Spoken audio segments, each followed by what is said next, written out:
चलिए इसी बीच एक बड़ी खबर आ रही है, आपको इस वक्त की बड़ी और अहम जानकारी से रूबरू करवाते हैं। देश में कोरोना की रफ्तार बेकाबू है। हालांकि आज इस रफ्तार में मामूली सी ब्रेक लगी है और 3,23,000 से ज्यादा केसेस सामने आए हैं। 24 घंटों में 2,771 लोगों की कोरोना के कारण मौत हो चुकी है। 2,51,827 लोगों की रिकवरी भी इस मौके पर हुई और अब 28,82,204 एक्टिव केसेस इस वक्त आपको बता दें कि देश भर में है। तो कोरोना की रफ्तार आए दिन लगातार बढ़ती जा रही है, लेकिन बीते दिन की अगर बात की जाए तो उससे पहले दिन का रिकॉर्ड थोड़ा सा कम यहां पर दर्ज किया गया और बीते 24 घंटों में 3,20,000 से ज्यादा केसेस आए हैं। 2,51,827 लोगों की रिकवरी भी हुई और अब देश भर में 28,82,204 मामले सक्रिय, यानी कि इतने लोग कोरोना से अभी भी जिंदगी की जंग लड़ रहे हैं।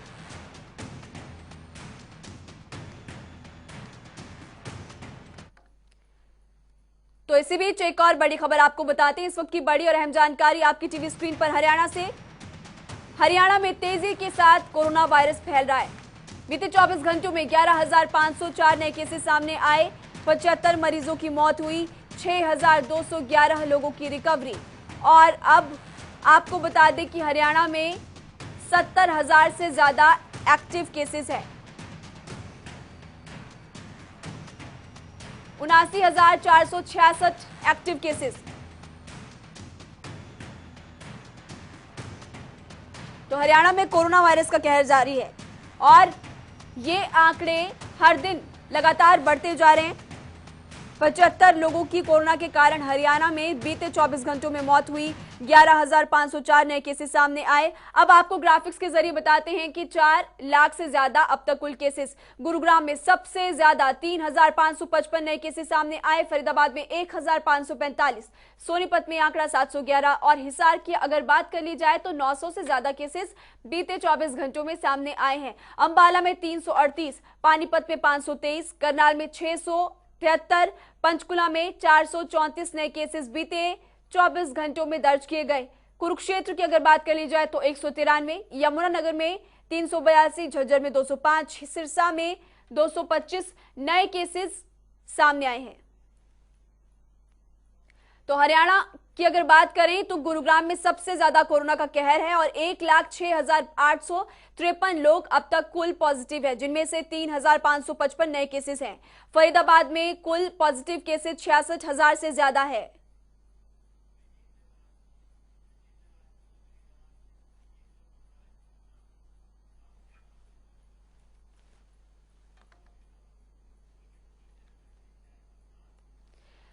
तो कोरोना के आंकड़े लगातार बढ़ते जा रहे हैं। इसी बीच हमारी टीम ग्राउंड पर इस वक्त मौजूद है, जो कि आपको पल पल की खबर से अपडेट करेगा।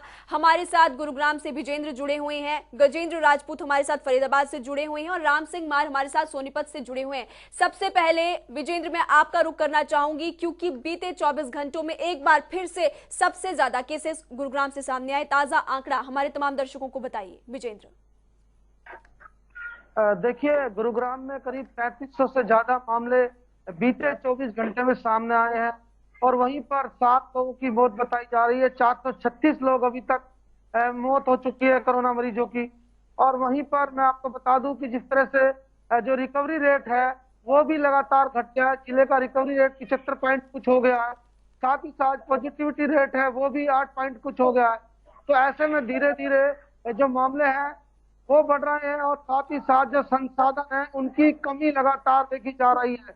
ऑक्सीजन की बात करें या मैं आपको बता दूं वैक्सीनेशन की भी अब कमी धीरे धीरे लगने लगी है। किस तरह से जो स्वास्थ्य विभाग माने तो अब जो स्टॉक है वो मात्र 1 दिन का ही स्टॉक बचा है और ऐसे में जो राज्य स्तरीय कमेटी है उससे बातचीत करके स्टॉक के बारे में बातचीत की जाएगी। वैक्सीनेशन की कमी अब लगातार देखने को मिल रही है और वैक्सीन को लेकर अब बैठक होगी और उसी के साथ वैक्सीन की डिमांड की जाएगी।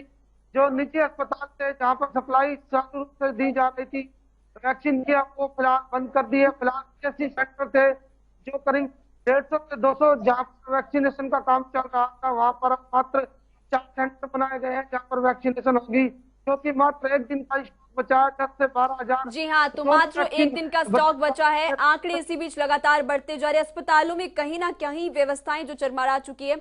हरियाणा में सबसे ज्यादा केसेस गुरुग्राम से सामने आ रहे हैं। सेकंड नंबर पर जो केसेस आ रहे हैं वो फरीदाबाद से सामने आ रहे हैं। इसलिए अब गजेंद्र राजपूत का रुख करते हैं। गजेंद्र, आप ताजा आंकड़ों के बारे में बताइए कि बीते 24 घंटों में कितने मामले सामने आए, कितने लोगों की रिकवरी हुई, एक्टिव केसेस कुल कितने हैं फरीदाबाद में? जी बिल्कुल, आपको बता दें कि फरीदाबाद में बीते 24 घंटे में 1545 मामले सामने आए हैं और करीब 1200 से ज्यादा मरीज ऐसे हैं जिनको अस्पताल में एडमिट करवाया हुआ है, जिनका इलाज चल रहा है, चाहे वो वैक्सीन, चाहे वो ऑक्सीजन के साथ चल रहा हो या फिर वेंटिलेटर के साथ चल रहा हो। टोटल आंकड़ा 12 से संबंधित है।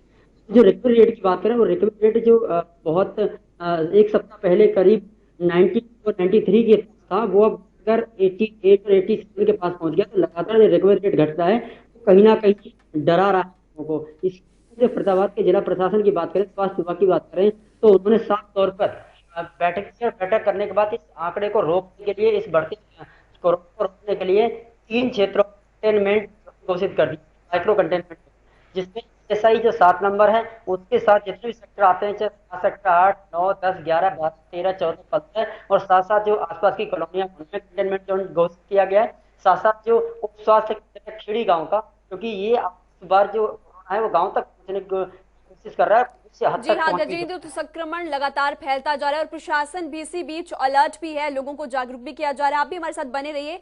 राम, तीसरे नंबर पर अगर बात कर ली जाए तो गुरुग्राम और फरीदाबाद के बाद तीसरे नंबर पर सबसे ज्यादा केसेस सोनीपत से ही सामने आ रहे। बीते 24 घंटों में 700 से ज्यादा केसेस सामने आए हैं। राम, देखिए, जिस प्रकार आपका आंकड़ा है, ये महिमा, जिस प्रकार ये एक दिन बाद जो है तो चलता है, लेकिन अगर मौजूदा समय की बात करें तो देर रात के बाद जो आंकड़ा जो प्रदर्शित किया गया वो 880 है। और 880 की अगर बात करें तो मौत का आंकड़ा भी जो है सरकारी आंकड़ों के मुताबिक अगर बात करें तो 5 आंकड़े जो है, 5 लोगों की मौत जो है उधर सा रहा है। लेकिन अगर प्रोटोकॉल के तहत बात करें तो शमशान घाट में 13 लोगों की मौत का मामला जो है कोविड के चलते सामने आया है।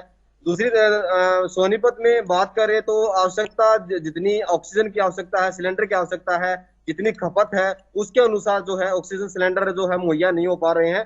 जिस प्रकार कल दो निजी हॉस्पिटल में इस प्रकार की किल्लत रही, जहां एक निजी हॉस्पिटल जो बालगढ़ रोड पर स्थित है और 45 जो आईसीयू में जो मरीज थे उनके लिए चिंता का विषय बना हुआ था। हालांकि प्रशासन की सूझबूझ से जो है 20 सिलेंडर जो है 1 घंटे जो खत्म होने की अवधि बता रहे थे उससे पहले ही मंगवा दिए गए। दूसरी तरफ देर रात जो एक अन्य निजी हॉस्पिटल है, वहां की स्थिति काफी गंभीर बताई गई, जहां पर अफरा तफरी मची। हालांकि मौके पर एसडीएम वसुंधरा और तमाम जो पदाधिकारी हैं वो पहुंचे, लेकिन जिस प्रकार से ऑक्सीजन की सप्लाई में बाधा उत्पन्न हो रही है, निश्चित तौर पर लोगों के लिए समस्या उत्पन्न हो रही है। लोग जो है अपने सिलेंडर इकट्ठे करते हुए नजर आए। कल की स्थिति ऐसी ही थी, लोग अपने आप ही अरेंज करते हुए नजर आए। लोग रिश्तेदारों के पास फोन कर रहे हैं, सिलेंडर अरेंज करने की कोशिश कर रहे हैं।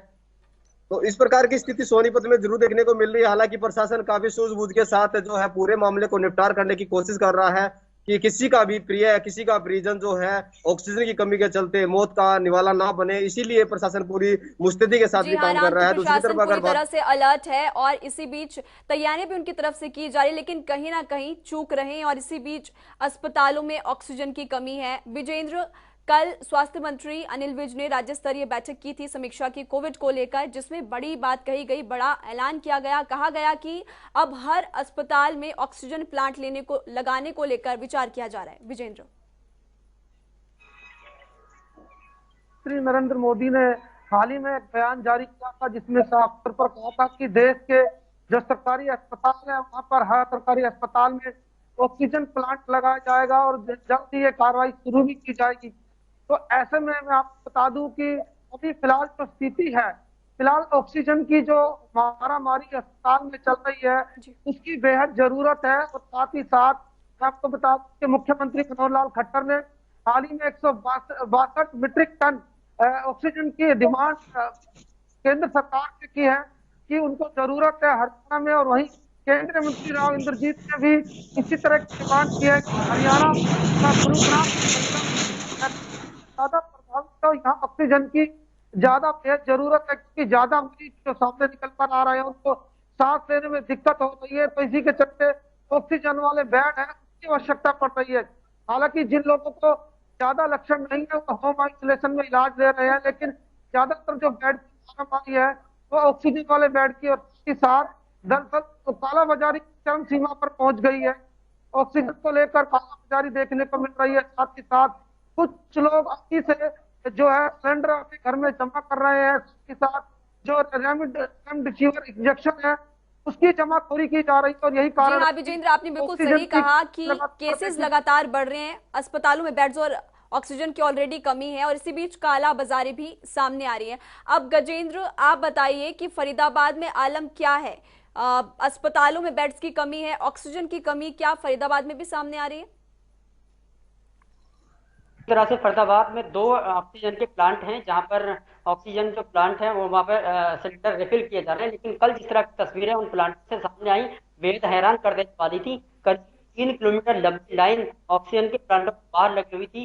लोग सिलेंडर, खाली सिलेंडर लेकर वहां खड़े हुए थे। तो इससे जाहिर तौर पर पता लगता है कि मारा मारी ऑक्सीजन की लेकर फरीदाबाद में है। दूसरी अगर वेंटिलेटर की बात करें या फिर बेड की बात करें, तो ऐसा कोई भी अस्पताल फरीदाबाद में नहीं, चाहे वो नर्सिंग होम से लेकर बड़े अस्पताल की बात करें, जहां पर कैसा बिना ऑक्सीजन के बेड उपलब्ध मरीजों को नहीं है। ऑक्सीजन और वेंटिलेटर की तो बात बहुत बड़ी दूर तक है। कहीं ना कहीं फरीदाबाद में जरूर मारामारी है बेड की। और जहाँ ऑक्सीजन की बात करें या फिर आईसीयू की बात करें, तो जिस तरह से कल जो मुख्यमंत्री फरीदाबाद दौरे पे थे, तो उन्होंने जो फरीदाबाद में एक नया हॉस्पिटल ऐसा गाँव में उन्होंने ओपन करने की बात की है, जिसको जल्द ही मिलिट्री को सौंपा जाएगा। तो वो मिलिट्री के 100 बेड वहां पर लगाए जाएंगे। मिलिट्री के डॉक्टर ही वहां पर होंगे जो कि ऑक्सीजन सहित वहां पर बेड होंगे और जो पर इलाज करेंगे। तो ये कितने समय में हो पाता है संभव, देखने वाली बात होगी। साथ साथ जो मुख्यमंत्री ने यहाँ के जो ऑक्सीजन प्लांट हैं उसका भी दौरा किया था, तो वहां पर साफ तौर पर उन्होंने सख्त निर्देश दिए थे कि 24 घंटे कर्मचारी काम करके लोगों की सेवा करें, लोगों तक ऑक्सीजन मुहैया कराएं। जी जी जी जी गजेंद्र, बने रहिए हमारे साथ। राम, आपका रुख करना चाहेंगे हरियाणा में अब। चलिए विजेंद्र का रुख करते हैं। विजेंद्र, हरियाणा की अगर बात कर ली जाए तो जो रिकवरी दर है वो गिरकर 80.88% हो चुका है। कहाँ चूक है? क्योंकि सावधानी भी लोगों की तरफ से बरती जा रही है, नाइट कर्फ्यू जैसी तमाम व्यवस्थाएं भी प्रशासन की तरफ से लगाई गई हैं, उसके बावजूद भी कहाँ चूक है जो आंकड़े इस बाबत लगातार बढ़ते जा रहे हैं? विजेंद्र जी बिल्कुल, देखिए महिमा, अब धीरे धीरे जानकारों का मानना है कि गुरुग्राम और फरीदाबाद को छोड़ के अन्य जिलों में धीरे धीरे जो मामले हैं वो घट सकते हैं, और आने वाले दिनों में जो जो पीक बताया जा रहा है, पीक के बाद मामले घटेंगे, तो कहीं ना कहीं जो राहत है वो लोगों को मिल सकती है। लेकिन सबसे बड़ी बात है कि मामलों में जो बढ़ोतरी है उसका मुख्य कारण हम जान लेते हैं कि सबसे ज्यादा ऐसे इलाके हैं जहां पर सबसे ज्यादा लापरवाही बरती जाती है। ऐसे में सब्जी मंडी है या सदर बाजार है, वहां पर अन्य लोग जिस तरह से लॉकडाउन की संभावना बताई जा रही है कि प्रशासन लॉकडाउन लगा सकता है सरकार के आदेशों पर, तो ऐसे में लोगों को कहीं ना कहीं डर लगने लगा है। लोग राशन के लिए जमाखोरी करने के लिए बाजार की तरफ रुख कर रहे हैं, भीड़ बढ़ रही है। वहीं पर ये लापरवाही लगातार देखी जा रही है, और जो इस तरह के मरीज जो अब सामने देखने को मिल रहे हैं, कहीं ना कहीं उनको सांस लेने में दिक्कत हो रही है। पहले जो मरीज सामने आ रहे थे कहीं ना कहीं बुखार जुकाम सिर दर्द के मरीज थे, लेकिन अब जो मरीज सामने निकल कर आ रहे हैं उनको सांस लेने में दिक्कत हो रही है, और साथ ही साथ ऑक्सीजन जी की हाँ, तो अब जो मरीज सामने आ रहे हैं वो ज्यादा गंभीर है, क्योंकि सेकंड जो वेरिएंट आया है कोरोना का वो ज्यादा खतरनाक है। राम, गजेंद्र और विजेंद्र, आपका शुक्रिया इस तमाम जानकारी के लिए। आप ग्राउंड पर अपनी नजर बना के रखिएगा, हम आपसे आगे भी अपडेट